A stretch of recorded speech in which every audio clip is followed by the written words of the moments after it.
سلام دخترا، امیدوارم که حالتون خوب باشه. ویدیو امروز نکاتی برای دوستیابی در مدرسه و دانشگاه است.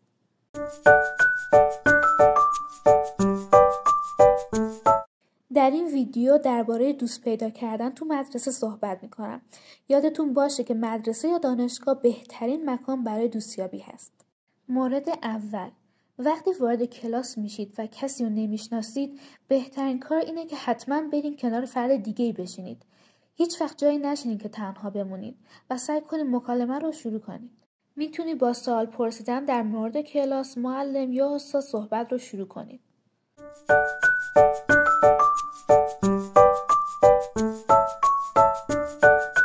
کاری که من همیشه انجام میدم اینه که وقتی کنار فرد جدیدی میشینم سعی میکنم بلافاصله یه نقطه اشتراکی پیدا کنم. مثلا داره کتاب میخونه، اگه در مورد این کتاب اطلاعات داشته باشم میتونم بحثش رو وسط بکشم. یه مثال راجع به خودم میزنم. یادم وقتی روز اول دانشگاه بود و هیچ کسی رو نمیشناختم، وارد کلاس که شدم به طور رندوم سریع نشستم بغل یه نفر دیگه. وقتی بغل دستیم نگاه کردم دیدم داره تو گوشیش کیدراما میبینه و دقیقا سریالم که میدید رو قبلا دیده بودم و بلافاصله گفتم این فلان سریاله، خیلی جالبه، من کامل دیدمش. و حرف زدنم راجع به سریال‌های کره ادامه پیدا کرد. این ما رو به همدیگه نزدیک کرد و باعث شد که با همدیگه دوست بشیم. این یه مثال واقعی از تجربه خودم بود. همیشه وقتی بغل یه نفر میشینید سعی کنید سریعا نقطه اشتراکی رو پیدا کنید، مثل آهنگی که گوش میده، کتابی که میخونه و هر چیز دیگه ای. ممکنه کیفش از نظر شما قشنگ باشه، میتونی بگی چقدر کیفت نازه، از کجا خریدیش، و کلی موضوعای مختلف دیگه که میشه راجبش حرف زد رو پیدا کنید.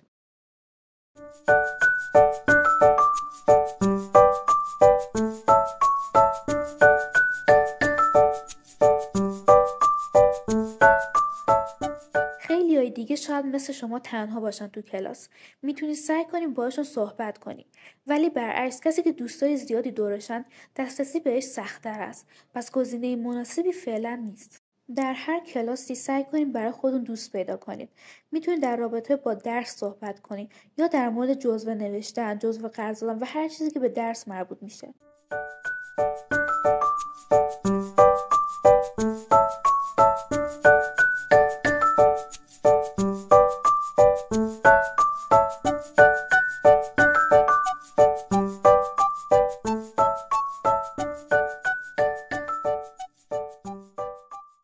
سعی کنید تو فضای مجازی مثل اینستاگرام یا هر جای دیگه‌ای شروع کنید به فالو کردن همکلاسیاتون.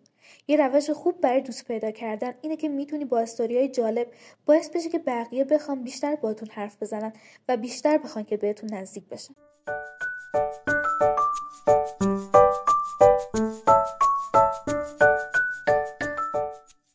اگه مدرسه یا دانشگاهتون گروه‌های مختلفی داره، مثل تیم ورزشی یا هنری یا کتابخونی و غیره، سعی کنید حتما به یکی از اونا بپیوندید.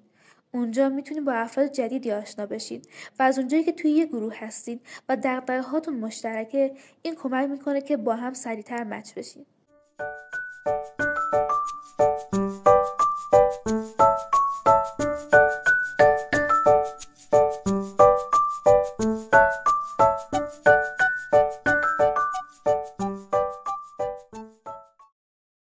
اگه کسی پیشنهاد داد که بعد از کلاس برید بیرون یه دوری بزنید یا یه چیزی بخورید، بگید باشه. این میتونه باعث شه که دفعات دیگه هم با هم برید بیرون و دوستای تقریبا نزدیکی به هم بشید.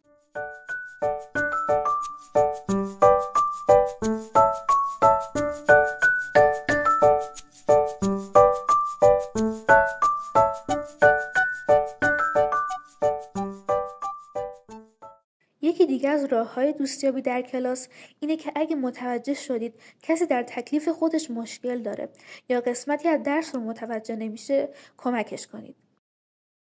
این باعث میشه همیشه توی یادش بمونید. کلاً کمک کردن در هر زمینه‌ای خوبه. باعث میشه آدما حس بهتری نسبت بهتون پیدا کنن.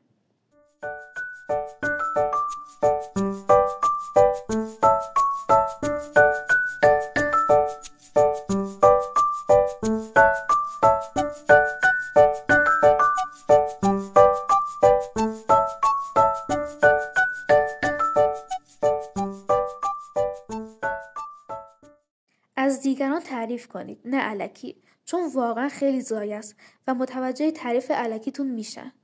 تو هر شخصی میتونید یه ویژگی خوب پیدا کنید و حتما اینو بهش بگین. میتونید بگید که چقدر موهات قشنگه، یا این کفشات خیلی خوبه، از کجا گرفتی، یا رژ لبت خیلی خوش رنگه، مارکش چیه. همه اینا باعث میشه مکالمه‌ای رو شکل بده که در آخر منجر به دوستی بشه.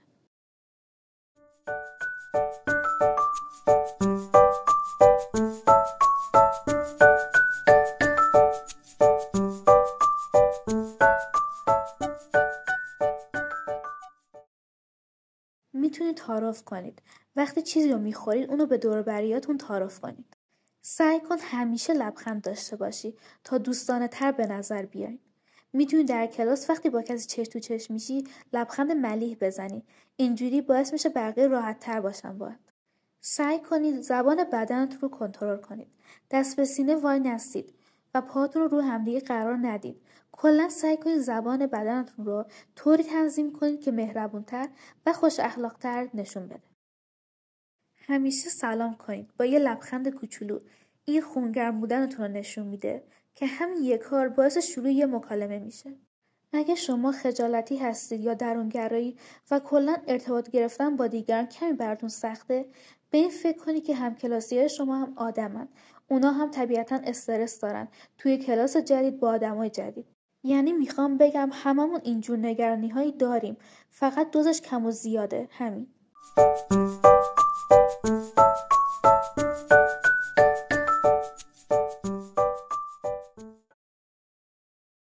سعی کنید همیشه اولین حرکت رو شما انجام بدید.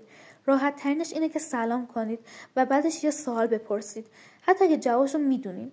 این بهترین و راحت ترین روشه.